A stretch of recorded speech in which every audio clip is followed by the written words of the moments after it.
Hello guys! Dahil day off ko for today's video, samahan nyo akong maglaba.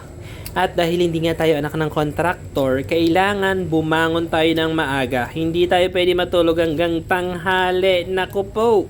At ayun na guys, nagkukusot na ako ng mga puting damit.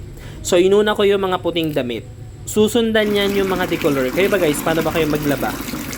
Actually may washing machine naman kami, kaya lang mas natatagal lang kasi akong mag-washing.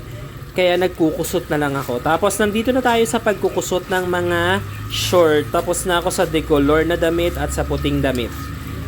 Kayo guys, paano nyo ba kinukonsume yung mga day off nyo?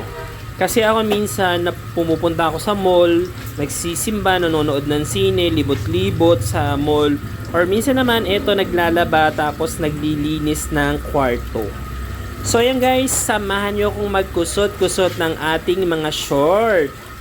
Minsan na nga lang mag-day off, maglalaba pa. Pero kasi minsan, kailangan mo talagang maglaba, lalo kapag day off. Kasi nga, lalo ngayon sobrang sunod-sunod yung ulan. Napakadalang umaraw, napakadalang sumikat ng haring araw. Kaya kailangan pag day off, kailangan talagang maglaba. At eto na nga guys, malapit na tayo matapos sa labada video. Natapos ko ng banlawan yung mga t-shirt na puti, decolor, at eto na nagbabanlaw na ako ng mga short. Hay, nako talaga buhay. Day off mo, kailangan mo maglaba. Dahil hindi talaga tayo pwedeng matulog lang hanggang tanghali. Dahil hindi nga tayo anak ng kontraktor. Ano ba naman kayo guys? Kailangan pa i-memorize yan. Ayan, magda-dryer na tayo.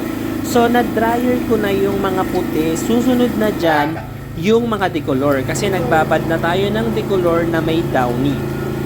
So, yan guys, nakababad na ang ating decolor na damit sa downy. At pagkatapos nyan guys, ito na isampay na. Tapos na rin ang ating laba video at day off.